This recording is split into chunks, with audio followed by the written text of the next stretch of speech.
दीपक देता है रोशनी फैलाने की प्रेरणा, फलदायी वृक्ष देता है देने की प्रेरणा, मधुबन देता है महकते रहने की प्रेरणा, महान व्यक्ति देते हैं जीवन जीने की प्रेरणा।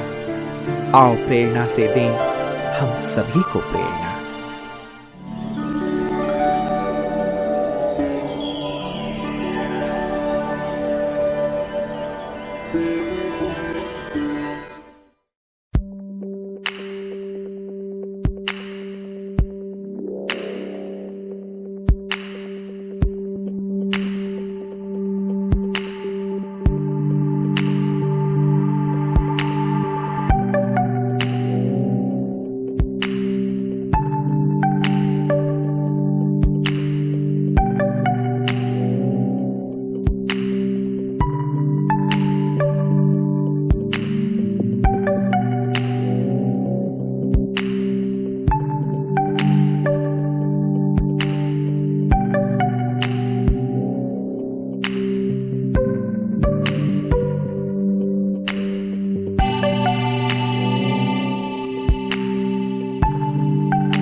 भुवनेश्वर के खंडगिरी ब्रह्मा कुमारी ईश्वरीय विश्वविद्यालय की मुख्य संचालिका हैं राजयोगिनी संगीता दीदी जी।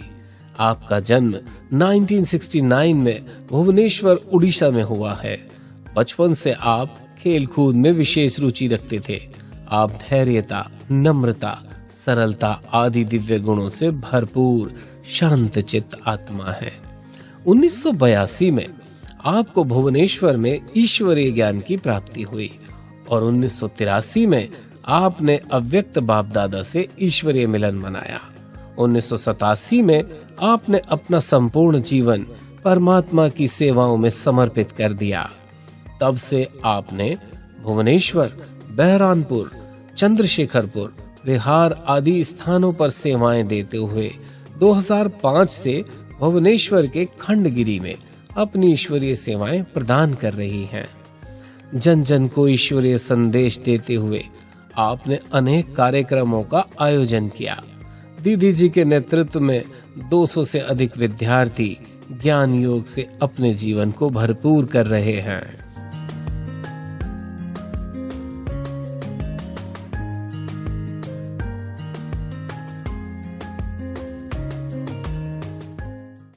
ओम शांति। हमारा जन्म गांव में जगत सिंहपुर में हुआ। बस जस्ट 6 मंथ के बाद हमें भुवनेश्वर में ले आए और पिताजी और माताजी दोनों ही बाबा के ज्ञान में पहले आए। तब हम भी बहुत छोटे थे, लेकिन जब जैसे जैसे पिताजी का जब बाबा के ज्ञान में आने के बाद जैसा जैसा हमने देखा कि पिताजी में बहुत चेंज आया, तो हम सोचे कि पिताजी थोड़े हमारे गुस्से वाले थे। जब बाबा के ज्ञान में आने के बाद जब उनका इतना बड़ा ग्रेट चेंज हुआ तो हम उसको देखे तो हमारे मन में भी आया कि जब पिताजी इतने शांत मूर्त हो गए हैं तो कहाँ वो जाते हैं। तभी हमारा उम्र बहुत छोटा भी था, जस्ट 7th 8th क्लास हम पढ़ते थे। तब पिताजी के साथ हमें आश्रम आना हुआ पहले और आश्रम पे आने के बाद जब हमारी बड़ा सौभाग्य रहा कि हमें एक आदि रतन दादी जी, संदेशी दादी जी जो हमारे थे, उनकी विशेष प्यार मिला और उनके साथ हमारी एक बड़ी दीदी थी कुसुम दीदी, जिन्हों की प्रेरणा से हमें सेवा करने का एक उमंग मिला। बचपन का होते हुए हमारा एक इस ज्ञान के प्रति एक सूक्ष्म प्रेरणा थी, जिस कारण से हमें कोई नहीं कहते थे कि तुम चलो बाबा के घर में, लेकिन जब पिताजी निकल करके आते थे तो हमें बुलाते थे कि तुम्हें जाना है, तो हम पिताजी के साथ आ जाते थे। तो इसी प्रकार से बचपन से हम बाबा के घर के संपर्क में आना हुआ। दादी दीदियों का प्यार मिला और दीदी से, कुसुम दीदी से स्नेह और सेवा का चांस मिला, जिस कारण से धीरे धीरे बड़े होते होते हम शायद 8-9th क्लास में पढ़ते थे तो पहली बार हमें मधुबन जाना हुआ। मधुबन जाने के बाद मधुबन का जो वातावरण उस वक्त था और दादी दीदियों का एक खिंचाव था, और स्पेशली बड़ी दादी जिनको हम माँ से बढ़ के मानते थे और माँ जैसे वो पालना देते थे। जब भी हम मधुबन में हम पहुँचते थे पार्टी ले करके, और दादी को हम या बुलाते थे कि दादी हमारे पार्टियों से मिलने के लिए आइए, तो दादी खुशी खुशी से कभी मना नहीं करते थे, क्योंकि वो रेस्ट का टाइम दादी का होता था 1-2 बजे। दादी जी हमारा पांडव भवन आंगन में बैठे रहते थे, तब हम दादी जी को बोलते थे दादी आइए हमारा पार्टी आए हुए मिलने के लिए। और उस वक्त दादी जी का हाथ पकड़ करके दादी जी आ जाते थे और हमारे भाई बहनों को इतना उमंग उत्साह दे करके ले आए, जिस कारण से हमें ऐसा लगता था कि सचमुच दादी एक सिर्फ माँ नहीं, माँ के साथ साथ वो एक महान विभूति है, जिस कारण से हमें उनका स्पर्श पाने से, उनका दृष्टि से हमें बहुत खुशी का अनुभव होता था। और जैसा लगता था कि माना क्या कहे कि जैसे लगता था कि जैसे बाबा ही सचमुच बाबा हमारे साथ है, ऐसा हमारा दादी के साथ मिलना हुआ।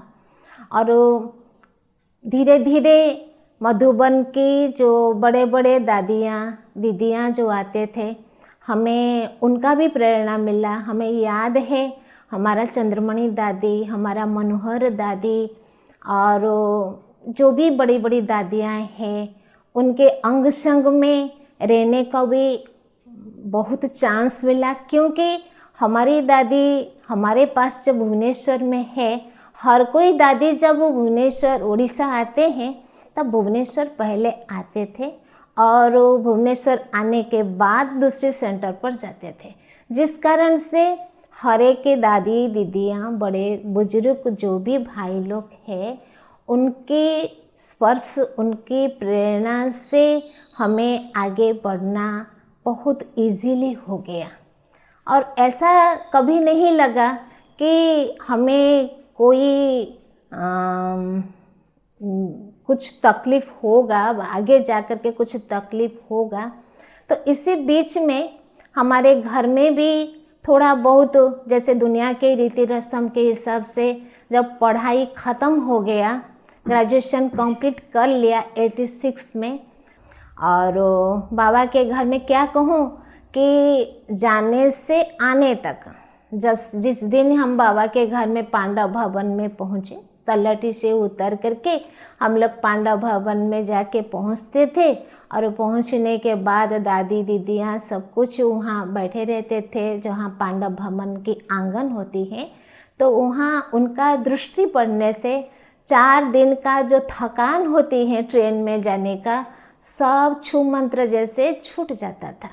तो 4 दिन का थकान जब ख़त्म हो जाता था तो हम पूरी तरह से एक्टिव हो जाते थे, और जो भी सेवाएं हमें वहाँ पांडव भवन में मिलता था, हम खुशी खुशी से उस सेवा को करते थे।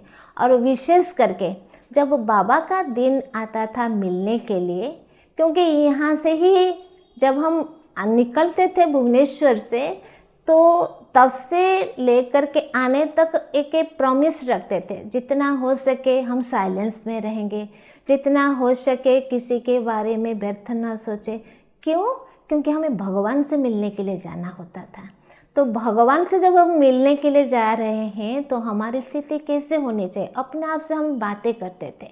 तो हमारी तैयारी 1 महीने पहले से चलती थी, और बुद्धि की तैयारी भी उसी हिसाब से चलती थी। और जिस दिन बाबा के साथ ऐसा अनोखा मिलन होता था, अभी तो दूर की मुलाकात होता है, लेकिन उस वक्त पांडव भवन था और पांडव भवन के स्टेज के ऊपर, क्योंकि परिवार तो बहुत छोटी सी थी और वो भुवनेश्वर कहने से भुवनेश्वरी के छोटा सा परिवार था 50-60 के अंदर, और स्टेज पर बाबा बुला देते थे और स्टेज में हम लोग को जाते थे। एक एक के परिवार को बाबा ने मिलन होता था, और जब परिवार के परिवार हम मिलते थे तो हमारा विशेष ये हमारा महान सौभाग्य कहे कि हमें बाबा के हाथ से, जब भी हम बाबा से मिलने के लिए जाते थे, बाबा के हाथ से टोली खाना होता था, जिसको हम महाप्रसाद कहते हैं। उसके साथ साथ बाबा से हमें ब्लेसिंग भी मिलता था। बाबा एक बार मुझे कहा था कि तू उड़ता पंछी है, जहाँ तेरा कदम पड़ेगा तेरा वहाँ हरा भरा हो जाएगा। दूसरी मुझे बाबा से ब्लेसिंग मिला था कि तुम खुशनसीब आत्मा हो। तो ये 2 वरदान जब भी हम याद करते हैं, कभी भी मुसीबत आता है, कभी भी परिस्थिति आती है, जब ये 2 वरदान हम याद करते हैं, तब हम अपने अंदर एक एनर्जी फील करते हैं कि सचमुच बाबा मेरे सामने है और बाबा मुझे ये ब्लेसिंग दे रहा है, और हम बहुत भाग्यवान है जो भगवान की ब्लेसिंग को लेकर के हमें साथ चल रहे हैं। तो ऐसा होता था, जिस कारण से जब हम बाबा के घर से छुट्टी लेके आते थे ना, जैसा लगता था हम अपना घर छोड़ के आते थे। पांडव भवन बस में चढ़ने से शांतिवन तलहटी क्या स्टेशन तक हम रो रो के आते थे कि हमें घर से विदाई दे दिया। और जब रिटर्न आते थे तो दादियाँ हमें गोशुन कामशुन का टोली खिला करके भेजते थे। तो ये कौन और किसका पालना है? ये भगवान के पालना के सिवाय और किसी के पालना हो नहीं सकती है। इतना पालना और कोई दे नहीं सकता है। जो बाबा से हमें वरदान मिला था, हमें विशेष करके सेवा के फील्ड पर हमें काम देता है। दूसरा, योग में हमें बड़ा ताकत देता है, क्योंकि जब हम बाबा की ब्लेसिंग को हम पाने के बाद हमें एक एनर्जी जब फील होता है, तो हमें बाबा से योग लगाना नहीं पड़ता है। योग अपने आप बाबा से साथ बुद्धि जुट जाती है। और सेवा के फील्ड में क्या कहे, जितना भी हम सेवा करते हैं, सेवा में बड़ा खुशी आती है, बड़ा आनंद आता है, क्योंकि बाबा का ब्लेसिंग मिला है। तो मेरा एक क्वालिटी ये विशेष था। हमारी दादी, संदेशी दादी कहती थी कि तुम जहाँ कदम रखोगे, तुम्हारा पाठ ब्रह्मा बाबा का पाठ है, स्थापना का पाठ है, कह करके मुझे उमंग उत्साह देते थे। तो पहले जब बाबा के घर में मैं रहना शुरू किया, 18-19 साल का उम्र था, तब मुझे बाबा ने, दादी जी ने पहले बेरहमपुर बड़ा बाज़ार में भेजे थे।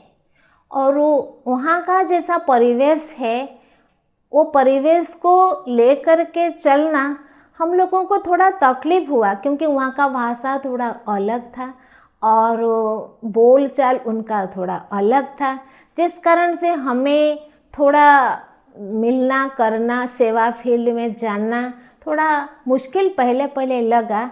लेकिन जब हम गिल मिल गए तो फिर हमने इजीली सेवा करने के लिए आगे बढ़ गए। तो सेवा के फील्ड में जब भी एक बात याद आता है कि बाबा का साथ जब हमारे साथ होता है, बाबा का हाथ हमने पकड़ा है, तो सेवा हमारा हुई पड़ी है। बाबा ने कहा तुम सिर्फ ही बटन दबाओ और आगे बढ़ते चलो। तो इसी प्रकार से हमने बेरहमपुर में सेवा किए। फिर बेरहमपुर से आकर के हमारा दादी ने हमें चंद्रशेखरपुर में भेजा। चंद्रशेखरपुर में कुछ दिन हमने कुछ साल चंद्रशेखरपुर में भी सेवा दिया। चंद्रशेखरपुर से फिर हमने हमारा जन्म स्थान जहाँ हमारा यूनिट 9 हमारा दादी जी जहाँ रहते थे तो वहाँ ओम निवास में हमारा बचपन गुजारा। फिर उसके बाद कुछ समय के लिए मुझे बिहार जाना था। जब हमारा बीच में ट्रांसफ़र हो गया था, भगवान ने ट्रांसफ़र कराया था उस वक्त, तो उस ट्रांसफ़र के टाइम पर हमें बिहार में हमारा कमलेश दीदी के साथ हमें रहना पड़ा तो पटना में, तो वहाँ से सेवा करते थे। तो ऐसे करके अभी हम खंडगिरी में सेवा किया, 20 साल हो गया है खंडगिरी को। फिर अभी यहाँ सेवा में तत्पर रहते हैं। सेवा तो सेवा होता है, सेवा में हमें खुशी मिलती है, सेवा में हमें ब्लेसिंग मिलता है, ये सब हमें जानते हैं। लेकिन सेवा में प्रॉब्लम भी आता है। और प्रॉब्लम क्या है, हमें याद है एक बार हमारा सूचना भवन में हमारा प्रोग्राम होने का था। हमारा गवर्नर आने वाले थे। हमारे बाबा के घर में जगदीश भाई आ चुके थे, चंद्रमन भाई आ चुके थे, निर्मल शांता दीदी आ चुके थे। तो एक तरफ हमारा जहाँ सेवा होने वाला है वो ऑलरेडी दूसरा ने बुक कर दिए थे। तो मुसीबत ये हुआ कि हम ये प्रोग्राम कैसे करेंगे। उन्हों के जो लोग आए थे वो लोग भी आके पहुँचे और हमारे जो भाई बहनें थे वो भी आकर के पहुँच गए हैं। 2 ग्रुप एक साथ बैठे हैं। तो ज़रूर आप इससे सोच सकते हैं कैसे घमसान हुआ होगा, कैसे थोड़ा दिमाग कैसे हो गया है। तो फिर उसी वक्त बाबा ऐसा मिराकिल किया तो बात मत पूछो। हमारा सिर्फ एक पॉइंट में उन्होंने हमें वो स्थान को उनको छोड़ना पड़ा, क्योंकि हमारा प्रोग्राम गवर्नर का प्रोग्राम था, उनका प्रोग्राम कुछ जनरल प्रोग्राम था। गवर्नर आने वाले हैं, इसीलिए उस प्रोग्राम को कोई पोस्टपोन कर नहीं सकते हैं। इसीलिए उस वक्त ऐसा लगा कैसे बाबा सेवा करें, इतने बड़े बड़े महारथी आए हैं हमारे घर में और कैसे ये वो आकर के स्टेज पर बैठने जा रहे हैं और वो लोग स्टेज छोड़ना नहीं चाहते हैं, तो करे क्या। तो उस वक्त ऐसा सिचुएशन हुआ जिससे हमें बाबा जैसे कहता है ना कि मक्खन से बाल निकल जाता है, तो ऐसे मक्खन से बाल निकल गया। दूसरी सेवा में याद है मेघा प्रोग्राम जब बाबा ने ब्लेसिंग दिया था बड़ी दादी को कि मेघा प्रोग्राम के लिए, और मेघा प्रोग्राम के लिए बड़ी दादी विशेष सभी कैपिटल में सेवा करने के लिए कहा था। तो हमारा एक विशेष था कि हम मेघा प्रोग्राम ऐसे कराएंगे जो भुवनेश्वर पूरी चारों तरफ सब लोगों को मालूम पड़ जाए। तो हर प्रकार से बंदोबस्त किया था, हर प्रकार से लोग आकर के खड़े हुए थे। तो वो ग्राउंड फुल हो गया था। लेकिन अचानक ऐसा बारिश हुआ जिस कारण से लोग कुछ भाग के जा रहे हैं, कुछ बारिश में खड़े हैं, क्योंकि ओपन ग्राउंड होने के कारण टेंट नहीं था। सिर्फ ही गवर्नर बैठने के लिए टेंट हुआ था, लेकिन और सब कोई ओपन में बैठे थे। तो क्या था कि इतना बारिश हुआ, गवर्नर नहीं आएंगे ये भी अनाउंस होने के लिए पूरी तरह से हो गया था। लेकिन अचानक ऐसा मिराकिल हुआ, बारिश अचानक बंद हो गया और ठीक टाइम पर गवर्नर आने का आधा घंटा पहले बारिश ख़त्म हो गया और वो जो ग्राउंड में पानी ही पानी, वहाँ ट्रक भर करके बालू डाला गया और लोग आते गए और अच्छे से प्रोग्राम ऐसा हुआ। गवर्नर 1 घंटे के लिए आए थे, लेकिन 3 घंटा बैठ करके हमारा कल्चरल प्रोग्राम देखे, स्नैक्स चाय पिए उस ग्राउंड के अंदर, फिर उस प्रोग्राम को ख़त्म करके वो गए। तो ये किसका कमाल है, ये कोई साधारण व्यक्ति का कमाल नहीं, ये भगवान का कमाल है। भगवान पर हमारा भरोसा है, जिस कारण से भगवान उसका कार्य अपने आप कर देता है। उसके लिए किसी को कोई रोक नहीं सकता है भगवान की सेवा को। विशेष धारणाएं बाबा का बनने के बाद हम बहुत खुशनसीब आत्मा है कि हमारे पास हमारी दादी संदेश जी थी, और हमारे दादी जी के पास एक ऐसी क्वालिटी थी, वो सहनशीलता की मूर्त थी, जिसको जिन्होंने उनके साथ गुजारा है वही जानते हैं दादी कैसी थी।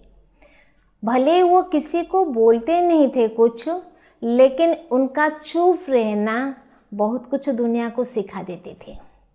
और दादी जी की यही महानता हम बचपन से देखते आए, जिस कारण से हम भी उसमें गुजर जाते हैं। दादी कहती थी, कभी कोई अगर कुछ प्रॉब्लम होता था तो दादी कहती थी, ये गंगा का घाट है, आएंगे और चले जाएंगे। तो गंगा का घाट है मतलब अच्छे लोग भी आएंगे, बुरे लोग भी आएंगे, हर कोई आत्मा आएंगे। तो हमें उसमें कुछ नहीं, कोई झगड़ा करने वाला आएगा, कोई कुछ करने के लिए आएगा, लेकिन हमें बाबा को साथ लेकर के बाबा के इशारे पर हमें चलने के लिए तैयार रहना पड़ता है। तो हमारी दादी जी से हमें ये सहनशीलता का गुण को पक्का अपने अंदर बांध के रखा था। और एक धैर्यता एक, क्योंकि जब कोई सेवा में कुछ ऊपर नीचे हो जाता था तो हम थोड़ा अपसेट हो जाते थे, लेकिन हमें धीरे धीरे जैसा समय बीतता जाता है तो हमें धैर्यता को भी अपना लिया है। बाबा कराएगा, हो जाएगा, टाइम पर सब कुछ हो जाएगा। जब बाबा पर भरोसा पूरी तरह से हम रखेंगे ना, तो हम सब कुछ सफल हो जाएगा, सब कुछ सक्सेस हो जाएगा। ऐसे करके हमें आज तक 39 इयर्स हो गया हमें, तो ऐसे करके चल रहे हैं। ये है हमारा जीवन में आगे बढ़ने का एक मौका मिला है। वर्तमान जैसा समय के हिसाब से समय बहुत फास्ट चल रहा है। हमें भी समय के अनुसार फास्ट जाने के लिए तैयारी करना है, लेकिन ये तैयारी करते करते बीच में कभी कभी बड़ा ज़बरदस्त विघ्न आता है। लेकिन हमें ये पता है, जब कोई अच्छा कार्य करने के लिए हम जाते हैं ना, तो विघ्न तो आएगा। जैसे मन याद करते हैं कि हम 21 दिन थोड़ा साइलेंस रहेंगे, मौन रहेंगे, भले हम ज्ञान सुनाएंगे लेकिन और किसी से बात नहीं करेंगे। फिर भी बीच बीच में ऑब्स्टेकल आता है, कुछ ऊपर नीचे हो जाता है, हम फिर भी प्रयास करते हैं कि नहीं। और दूसरा, जहाँ तक हो सके बाबा ने अभी चुप रहना सिखा दिया है, क्योंकि अगर हम चुप नहीं रहेंगे तो 1000 सवाल हमारे ऊपर आ सकता है। इसलिए हमारी दादी ने हमें सिखा करके, जानकी दादी ने सिखा करके गई हैं, एक चुप सो सुख। तो हमें ये बड़ी प्रेरणा देते हैं, क्योंकि हम बचपन से देखा है, हमारा बड़ी दादियाँ क्या, गुलजार दादी को भी हम देखे हैं। जब भी हम गुलजार दादी से मिलने के लिए जाते थे तो हमारी नीलू बहन को कहती थी कि देखो तुम्हारी सहेली आ गई है, जाओ थोड़ा मिल के आ जाओ। तो बुला करके दादी खुद पूछेगी कि दादी ठीक है, तुम कैसी हो, ठीक हो, बस इतना जब पूछते हैं ना तो मन भर जाता है। तो इससे ताकत आ जाता है, क्योंकि हमें गुलजार दादी से बहुत नज़दीक से मिले हैं। हमें याद है जब एक बार बरहमपुर में हम लोग थे तो उस वक्त हमारा म्यूजियम बनाया था, और उस म्यूजियम को उद्घाटन करने के लिए हमें गुलजार दादी को बुलाने चाहते थे। तो हमें नीलू बहन से थोड़ा रिक्वेस्ट किया। नीलू बहन हमारी जो हमारे दोस्ती है, तो दोस्त के कारण से उन्होंने हाँ कर दिया और बोले कि 1 घंटा के लिए हम लेके दादी को जाएंगे। तो ठीक है, हम 2 दिन से सारा रात भर जाग करके उस म्यूजियम को कंप्लीट किया। तो कंप्लीट करने के बाद फिर लास्ट में हम दादी जब आए 1 घंटा के लिए, तो दादी उद्घाटन किए। उद्घाटन के बाद भोजन किए। भोजन करने के बाद हम लोगों को, सभी बहनों को भोजन अपने हाथ से खिलाए। फिर हमारे बाबा के घर में आधा घंटा रेस्ट भी लिए। फिर बाबा के घर से तो वो एक ऐसा लगता था कि हम इतने छोटे कहते हैं और दादी हमारी बात रख करके आ जाते हैं, तो हमें कितना कुछ नहीं करना है। तो पुरानी बातों को ले करके हमें पुरुषार्थ को आगे बढ़ाने के लिए भी हम पुरुषार्थ करते हैं कि जहाँ तक हो सके कि हमें चुप रहना, ज़्यादा कुछ नहीं बोलना। अगर कुछ कोई बोलता है बस साइलेंस रह जाओ, आगे नहीं बोलो। अभी समय के हिसाब से ब्राह्मण परिवार को भी जो आज की माया का बड़ा पंप लगा है, माया का राज्य है, चाहते हुए न चाहते हुए भी माया आ जाती है। क्योंकि उस माया का झलक हमें पहचान नहीं आती है, लेकिन कभी कोई कुछ बातें ऐसा होता है जब हम किसी को बोलने तो नहीं देना, बोलना नहीं है, लेकिन हमें इशारे से उसको समझाना है कि ये जो कार्य हम करने जा रहे हैं ये भगवान का कार्य है और हमें इसमें आनाकानी नहीं करना है। इसीलिए अगर हमें आगे बढ़ना है तो हमें योग की बहुत आवश्यकता है और योग के साथ साथ हमें अपनी धारणा पर भी बहुत मजबूत रहना है। क्योंकि धारणा अगर हमारी मजबूत नहीं रहेगी तो हम कभी भी माया के पंजे में ज़रूर आ सकते हैं। इसीलिए हम इतने रिक्वेस्ट हमारे भाई बहनों को करेंगे कि कुछ भी हो जाए, मुरली क्लास हमें कहीं भी रहे, अगर हम बाबा के क्लास में नहीं आ पाते हैं तो कहीं भी रहे, अमृत वेले योग करने के साथ साथ बाबा का मुरली को ज़रूर सुनना है या पढ़ना है और धारणा पक्का पक्का रखना है, तब हमारा जीवन सार्थक हो सकता है।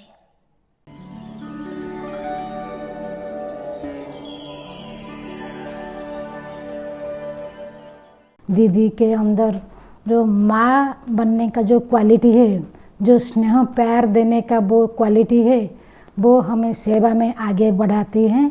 और दीदी का सहन शक्ति भी बहुत ज़्यादा है। वो कुछ गलती हो जाता है तो दीदी कुछ नहीं बोलते हैं, तो वो सब कुछ अपने अंदर संभाल लेते हैं। फिर धीरे धीरे करके हमें शिक्षा देते हैं ताकि हम अपने जीवन में बाबा की सेवा में आगे बढ़ सके और अपने जीवन को हम सुरक्षित बना सके। बहन जी की विशेषता ये है कि वो मेरे को मेरे लौकिक माँ के जैसे लगते हैं। जैसे लौकिक माँ से कुछ मुसीबत में आ जाए उनसे राय लेते हैं, मैं उनसे ही कुछ मुसीबत में आ जाता हूँ तो उनसे राय लेता हूँ और वो जो भी मुँह से बोल देते हैं ना, वो मेरे लिए आशीर्वाद बन जाता है। और जैसे मेरे को लगता है कि हाँ दीदी जो बोले मेरे लिए सही है, और वो मेरे गाइड भी हैं और मेरे को बहुत सारे मुसीबत से मेरे को गाइड किए हैं और मेरे को बचा भी लिए हैं। हमारे दीदी का नाम विक्के संगीता है। बहुत उदार चित्त है और बहुत रमण की उनके चेहरे से झलक आता है। तो हमको माँ जैसा पालन करते हैं, सिखाते हैं, श्रीमत कैसे पालन कैसा धारणा करते हैं कराई जाता है वो सिखाते हैं हमको। और उदार चित्त, स्नेही, सहयोगी और हमको जैसा अपनापन लगता है। संगीता बहन जी बहुत सिंसियर है। वो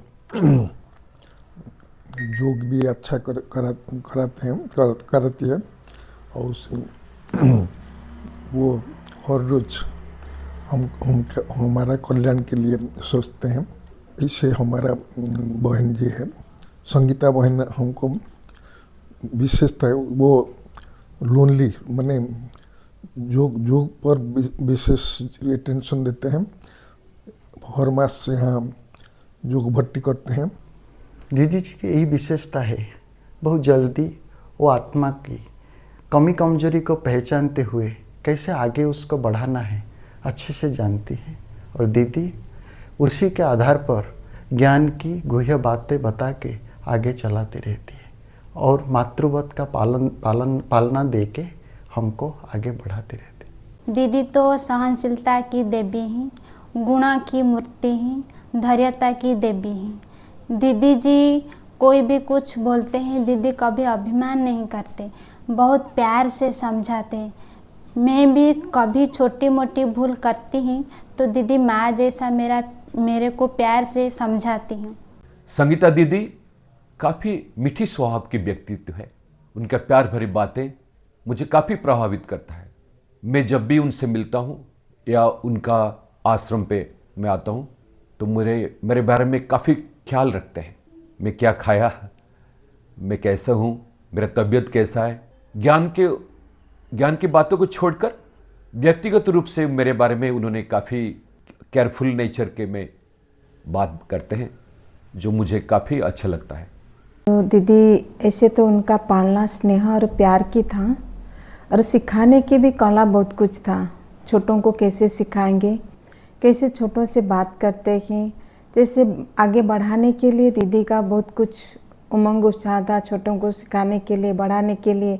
और दीदी के पास वो ये सबसे बड़ी विशेषता थी, धैर्यता की शक्ति और सहन करने की शक्ति। हमने देखा कोई भी परिस्थिति आते तो दीदी उसको इतनी सहन शक्ति से उस सामना करती थी और उसे बहुत कुछ सहन भी कर लेती थी, किसी को कुछ भी बोलती नहीं। बोलते बाबा तो है और बाबा सब कुछ समाधान करेंगे। हमारा बड़ा दीदी आने के बाद, उनके पास संपर्क में आने के बाद मेरे को आगे बढ़ने का चांस पूरा मिल गया। कोई भी बात में मुझे आगे बढ़ा रहे हैं, सभी बात का कोई भी काम भी है वो मेरे को बताते वो करो।